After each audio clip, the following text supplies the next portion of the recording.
BNP গত 13 বছর ধরে স্পেসিফিকলি বললে যে 2012 সালের পর থেকেই বিএনপি এই একটা সরকারের কাছে একটা দাবি জানায় আসতেছে, দরকার হলে সরকারকে বলতেছে ক্ষমতা চাইতে একটা সুষ্ঠু নির্বাচনের কথা বলতে। এবং এইটার মধ্যে কিন্তু বিএনপি কোনোদিন কোনো আড়াল নিতে পারে নাই। বিএনপি কিন্তু কোনো ছাত্রলীগের মধ্যে গিয়ে বলতে পারে না যে বঙ্গবন্ধু মহান নেতা, আমরা সবাই বঙ্গবন্ধুকে ভালোবাসি, এই কথা বলে কিন্তু বিএনপি রাজনীতি করতে পারে নাই।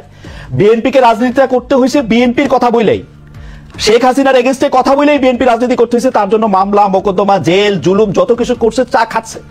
বৈষম্য বিরোধী ছাত্র আন্দোলনের নেতারা কিন্তু শেখ হাসিনার বিরুদ্ধে ফেসিবাদী আন্দোলনে গেছে হচ্ছে অনেক পরে, অনেক জায়গার পরে। সেই সময় তাদেরকে আমরা মুক্তিযুদ্ধের স্লোগান দিতে দেখছি, তাদেরকে আমরা বঙ্গবন্ধুর ভাষণ দিতে দেখছি, এবং আমরা দেখছি যে তারা নানাভাবে নানা ধরনের আড়াল নিচ্ছেন।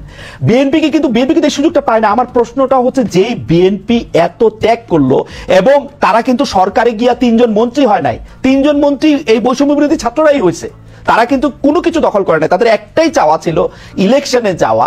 এবং ইলেকশন যাওয়ার পর থেকে বিএনপিকে কি শুনতে হয়েছে আপনাদের কাছ থেকে আপনি দেখেন। আমি ছোট করে একটু বলি, আমার মাফ করবেন, আপনাদের কাছে শুনতে হয়েছে বিএনপি নাকি আওয়ামী লীগকে পুনর্বাসন করতেছে, বিএনপি নাকি আওয়ামী লীগকে নিয়ে আসতেছে। আওয়ামী লীগ দিয়া বিএনপির নেতারা যেভাবে ক্ষতিগ্রস্ত হয়েছে তার 100 ভাগের 1 ভাগ বাংলাদেশে কেউ হয় নাই। এরপরও বিএনপি কেমনে শত্রু হইল এনসিপির, এইটার কারণটা কি? মানে বিএনপিকে ক্ষমতা থেকে ঠেকানোটা কেন এত জরুরি হয়ে পড়লো? গত 17 বছর বিএনপি কোথায় ছিল? যারা দেখেন নাই তাদের জন্য।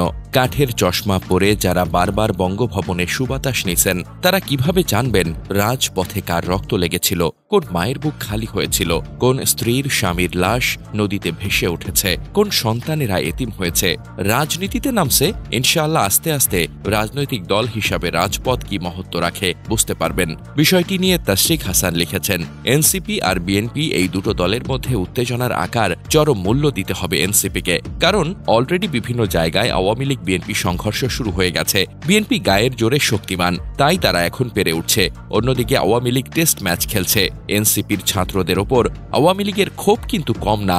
ভবিষ্যতে এই মারামারির ফোকাসটা যখন বিএনপি থেকে সরে এনসিপির ওপরে যাবে, তখন প্রচুর গুপ্ত আক্রমণ বা ফ্রন্টাল অ্যাটাক আসবে। এভাবে শত্রু উৎপন্ন করতে থাকলে তখন আর কেউ একজন আরেকজনের পাশে দাঁড়াবে না, দাঁড়ানোর নৈতিক আর্জটা ফিল করবে না। তখন কিন্তু ফেসবুকের ক্যাচাল আর বয়ান কাউকে লাইফ দেবে না। অভ্যুত্থানোত্তর সময়ে এই অন্তর্দ্বন্দ্বে জড়িয়ে কি হাসিল করেছেন সেটার হিসেব তখন নিশ্চয়ই কড়াই গন্ডায় কষা হবে।